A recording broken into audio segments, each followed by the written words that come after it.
Hi everyone, Cassius here, and today I'm going to do a little more detailed build on my Angel tank build since the last one was a little haphazard and a little short, and I wanted to expand it out a little bit more to get a little more detail on it. So, let's start off. First level is going to be Monk Scaled Fist. We'll do here, the race we're going to pick is Half Elf. Again, you can pick whatever you want. That's always the case here. Half Elf is just the min-maxing option here because this allows us to take Kindred Raised, which gives us an additional +2 bonus to Charisma, which is very important for this build. The background we're going to select, you can go with two of them. In my opinion, for min-maxing, first is Oblate and Martial Discipline. This will give you an improved unarmed strike background, which you already have as a monk, but because you already have this, your unarmed attacks will get +1 bonus to your attacks, which just makes it easier for you to hit. And considering that this build will have low attack bonus, this could be very useful. However, instead of that, I am going to go with Street Urchin and check Pickpocket, because this gives you a +2 bonus on initiative rolls. This is the probably the biggest issue with this build is that the initiative is very low. So we're going to try to alleviate that as much as possible. So we're going to start with go Pickpocket there. Down here, the racial bonus we're going to select is Charisma. Charisma like that.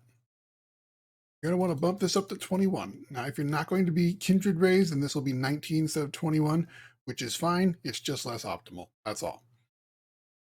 For the rest of the stats, we're going to bump Strength up to 16. We're going to do Dex is going to go all the way down to 7. Forgot that part. Important, right? Now, the reason why the dexterity is really low is because we're not going to be using it after first level. It's going to be there for one level, but after that, we're going to completely, essentially get rid of it for the most part. In terms of armor class, anyway. Still going to be there for other things, but we're going to alleviate that as much as we can. Now, you can change this up a little bit if you want. Strength can be a little bit lower if you want to spread the stats out to other things. So if you want to bring this down to 14, you bump your constitution up to 14 so you can give yourself a little bit more survival, and bump your wisdom up a little bit more to give yourself a little bonus on the will saves. But we're just going to stick with this and go like that. Skills. We're going to want to do persuasion and mobility, most certainly. I recommend perception as well. Perception is never a bad skill to have on any character. If you can have that on, like, say, 5 or 6 characters in your party, it's not a bad thing to do.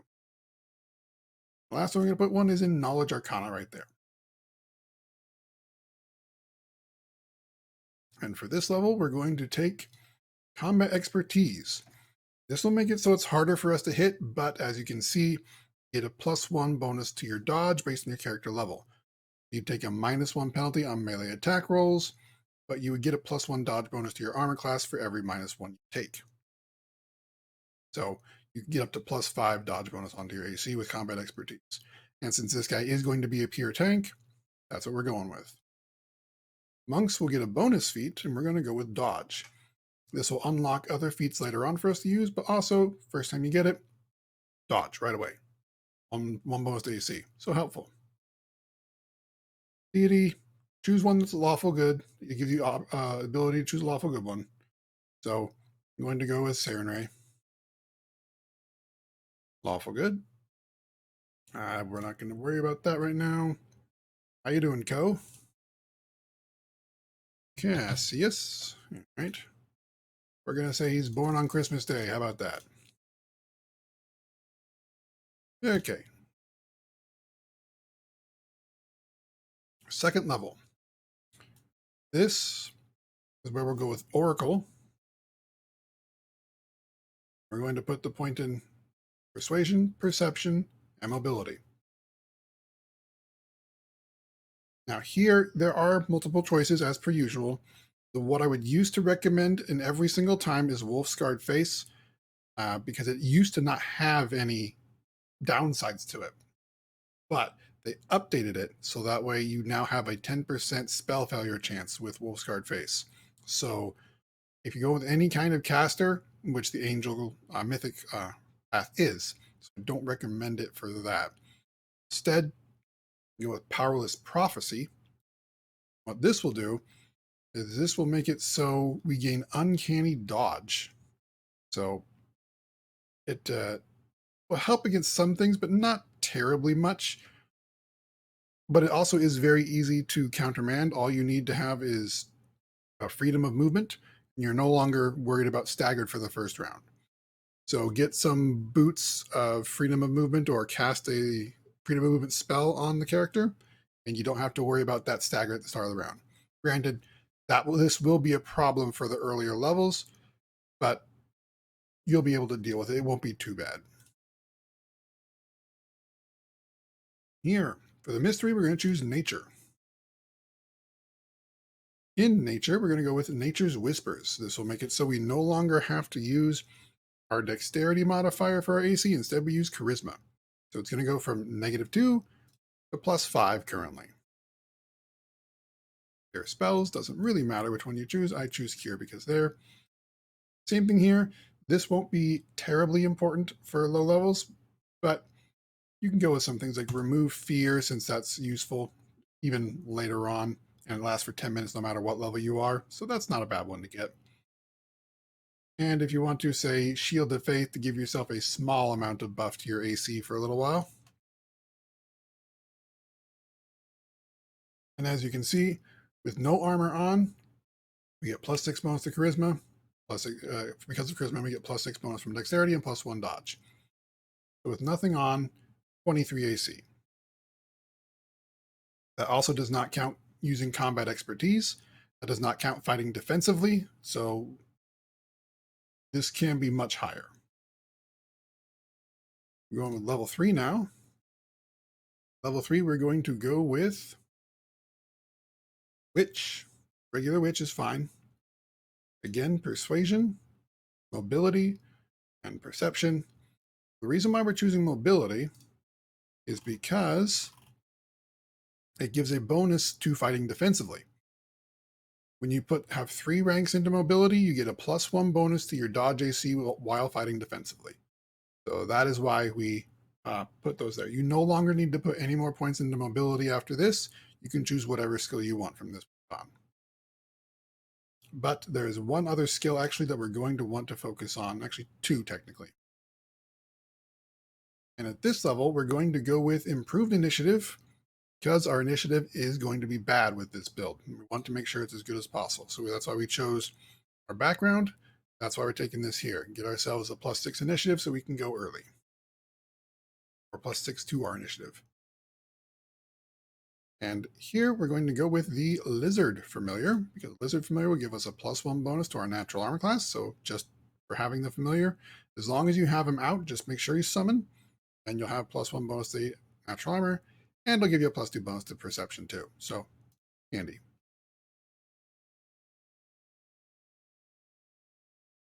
Here, just go with whichever you feel like. You're not really going to use any of these spells that much at all. So just say, yeah, oh, with agility, expeditious retreat. Nice to have a little extra speed every now and then. This is the one that's important. The Hex. Gonna go with Ice Plant Hex. Now, permanent +2 bonus to natural armor class, which at low levels, very useful. Plus, there is a ring that can give you an additional bonus to your natural armor class as long as you have it equipped. Again, very useful for low levels. You will not have cure moderate wounds, so ignore this. This is just because of my mythic level. All right, 4th level, we're going to go into Paladin. The reason why we're going into Paladin is so that way we can get to this little class feature right here, Divine Grace. Add our charisma bonus to all our saving throws, so we won't be failing any saving throws anytime soon. Well, we get our first bonus point. That there, +6 to charisma. For the skill points, we're going to put 1 point in persuasion and 1 in knowledge arcana. We're doing this because persuasion and knowledge arcana are required for a prestige class we're going to be taking later on. Okay, and that's it. We get Smite Evil, very useful. So we'll make sure we add all of our Charisma bonus to attack and armor class and damage. So very, very useful. 5th level, we're going to do Paladin once again. And now we have 2 Arcana and 5 Persuasion. We have met the skill requirements for the Prestige class later on. Now I'm going to put one back into Perception, and the rest of them don't really matter. So you can choose whatever skills you want to go from here on. And at this level, we're going to be taking Rain Style. This will do is when you're fighting defensively, you will take a smaller penalty to your attack rolls, which is important because you're taking a big penalty while fighting defensively. So this will make it more likely for you to hit. Also, you get an additional +1 dodge bonus to your AC. So more armor class and better chance to hit. No reason not to take this if you're going to be using this build. In fact, if you want to, you can swap Improved Initiative and this one if you'd like to have this sooner.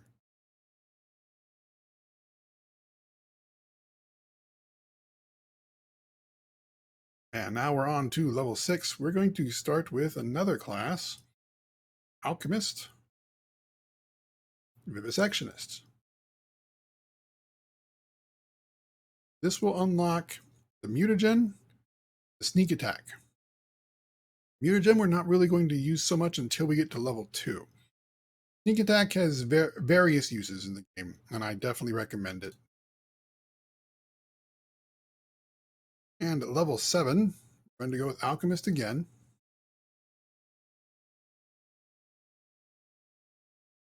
And for the feat, we're going to take Outflank here.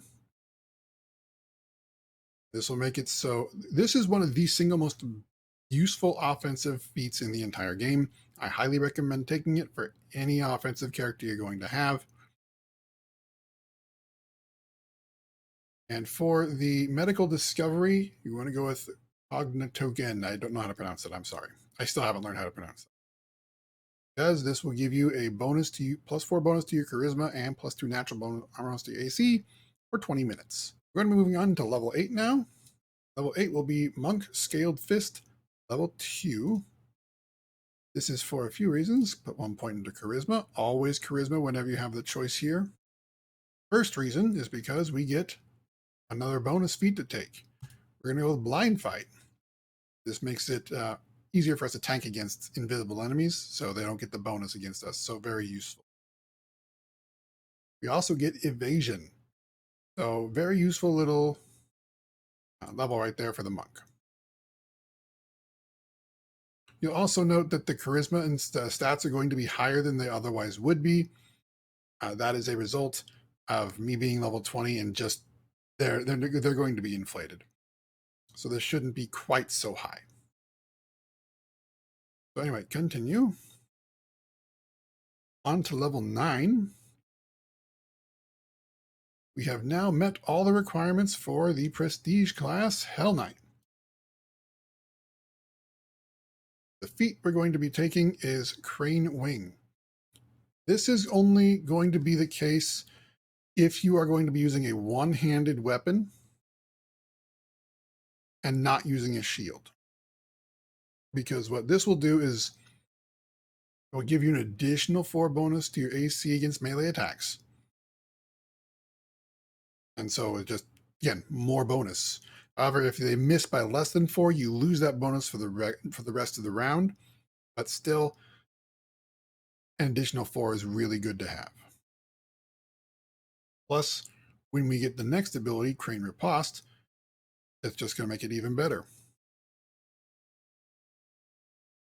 We're going to choose the Order of the Nail here. This will give us access to a favorite enemy bonus, which is just a handy little thing to have. +2 bonus on attack and damage rolls against an enemy. The favorite enemy we're going to go with is the Demons of Strength, because it covers Balers and Vivekas, which are 2 of the worst enemies in the game. So, very useful. We also get Smite Chaos, so we can do both Smite Evil and Smite Chaos, which really, really makes this build viable. Just because there's so many evil things and there's so many chaotic enemies that it's just that useful. Level 10 is where we start taking our Magus Sword Saints. We're going to be taking 7 levels of these in a row. You can take 6 and stop there, but we'll go into it when we get. Come on. Come on, game. The game does not like it when you take this many classes. It has a little bit a tough time loading. Put 2 points in the air.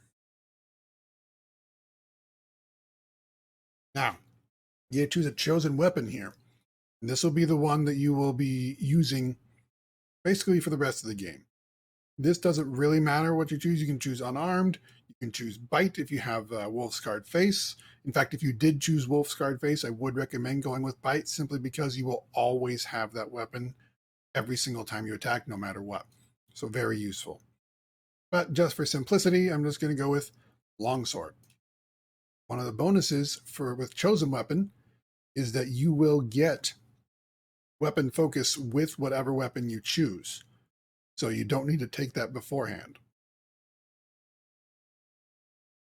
Level 11, again, going straight back to Magus. Dazzling Display is a more offensive choice than defensive choice for this build because you want to be able to do something with the offense. Plus, just in case you're fighting an enemy that is just too hard for you to hit, you can just use this ability as a full round action to help support your other people who already have the Shattered Defenses ability, which makes it easier for them to hit and kill the enemy. Back to Magus again.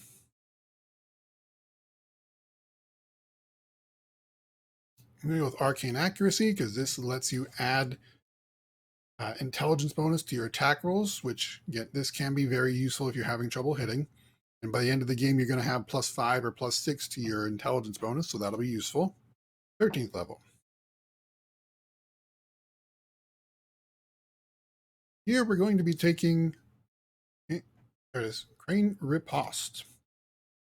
This will make it so we take only a -1 penalty from fighting defensively, so we go from the beginning of the game, fighting defensively, -4 penalty to our attack rolls. Now we're only taking a -1, so there's no reason for us to not be fighting defensively. Additionally, in regards to Crane Wing, if an enemy missed us by 4 or less, we get an attack of opportunity on them. So it's just a little extra bonus. Continuing with Sword Saint. And now we get a bonus feat for being a Sword Saint. We're going to go with our improved critical. We're going to go with Longsword since that's the one we're using. This will help with outflank. The more times we critical, the more times our allies get an attack of opportunity on the enemy. Now we're going on to Magus Sword Saint rank 6, level 15. For the feat, we are going to be taking Shatter Defenses. This will make it so whenever we use Dazzling Display on an enemy, they will be flat-footed and they will lose all of their, assuming they're affected by it anyway, they will lose their dexterity bonus to AC, making them easier to hit. Here, we are going to go with the Prescient Attack. That way, they are denied their dexterity bonus to AC. A little useful bit, and anything we can do to make it easier to hit the enemy is a good thing. And is at this point, really, where the level 15 is where the actual build for big defense stops. Here, you can choose whatever you want to go with. If you want to continue down Magus Sword Saint, you can. If you want to go into Slayer to get the additional abilities, you can. If you want to go into Paladin to get another Smite, it really is entirely up to you, however you want to continue the build. Just for this one, just a little bit of advice for the rest of the build here. Lightning Draw. I recommend one more in Sword Saint just because you now also get to add your intelligence bonus to your initiative roll. So you don't need, that's just even more initiative. So you'll be going basically first almost every single fight. And that's Always a good thing. Plus, you get fighter training. So that way you can take fighter feats that are normally restricted to them. Essentially, you'd be able to take weapon specialization. And if you go a little bit further, you can take greater weapon focus as well. You'd have to get up to level 11, I think, so that would basically take the rest of the levels. But yeah, it's entirely up to you how you want to go with this. So, again, whichever you feel like going with, that's if you okay. If you feel like you're having trouble hitting enemies, then Slayer is not a bad choice to go with. Slayer will give you study target, and if you put 5 levels into it, then you get the +2 bonus instead of +1. Also, you'll get 2 of these Slayer talents, which are some very useful abilities in here. Combat style feats, slow reactions, so they can't do attacks of opportunity. A lot of useful little things. And also, you get an additional sneak attack die. Again, that's also useful too. And it leaves you with maximum base attack bonus, so you're just going to make it easier to hit them every single time. You also go with Paladin, keep your maximum base attack bonus high, and you can go up into additional Smite Evil uses. Same thing with Monk. Monk is less useful in my opinion. You would get faster movement, which is handy to have. You'd also get the bonus to ACs. So you get +1 bonus to your AC at 4th level. Again, that's another thing that you can get. And if you want to, you can continue down the Sword Saint and just get more spells. You'd be able to get up to the 4th level spells with Sword Saint if that's what you wanted to do. You get the improved spell combat, more arcane weapon, and so you also get tax opportunity round. So this is definitely not a bad choice if you want to just put all the rest of them in the Sword Saint. Your attack bonus would be a little low, but that's not the worst thing in the world. Yeah, that's really where this will end in terms of what the build is, because this is the end of the tank portion of the build. The rest of it is up to you, however you want to build the rest. So at this point, I'm going to go ahead and jump over to what the gear, some of the gear you'll be looking for, the types of gear you'll be going with this class, with this build. All right, so this is the gear roughly that you'll be looking at for your character in terms of what you're looking for specifically. These you'll start the game with, and I use them throughout the entirety of the game because they are useful. +1 luck bonus to AC and saves. It's rare to get a luck bonus thing, especially to AC, so this is very useful. This ring, the Icy Protector, this is what I mentioned in regards to the Ice Plant Hex.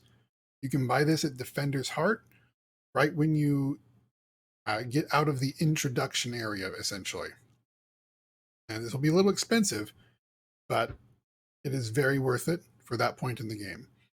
The other ring, for most of the game, you'll want to go with just a standard Ring of Protection type, but just remember that the Ring of Protection does not stack with spells that give you a deflection bonus. So if you start having spells that give you high deflection bonuses, try and find another ring, say like a Ring of Evasion, if you don't have Evasion, but in this case you do, or again, a Ring of Luck to give you luck saves on luck, so on. Belts, you're going to want to go with belts that increase your stats, specifically your strength and your constitution. Dexterity is a secondary thing, but it's never a bad thing to have because it does still help your reflex save. You're not going to be wearing any armor at all, so don't worry about the armor. There will be various shirts and whatnot you can have. There are a couple monk robes that you can find throughout the game that you can equip. This is one of them. Just give you some more AC and protection from evil, and so on.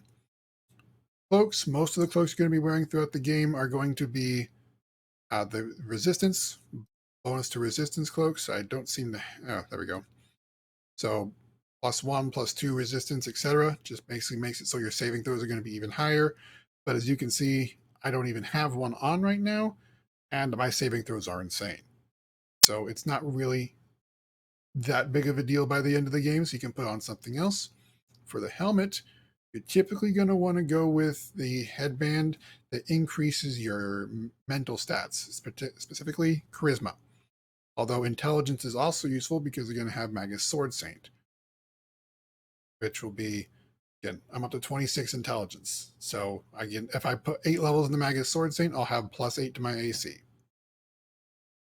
The goggles, there are a lot of goggles you can go with. This is one of the better ones in my opinion, just because +1 bonus, insight bonus to attack and damage rolls. Those are kind of rare, good to have, but there are other things, mostly skill checks. Boots, these are not the best boots. These are boots I started with the game. I just never took them off. There's plenty of good boots you can have, especially if you're going with Powerless Prophecy. You're going to want to have the boots that give you freedom of movement. You'll probably, I know you'll find those pretty early. I don't remember exactly where, but those are good ones to have.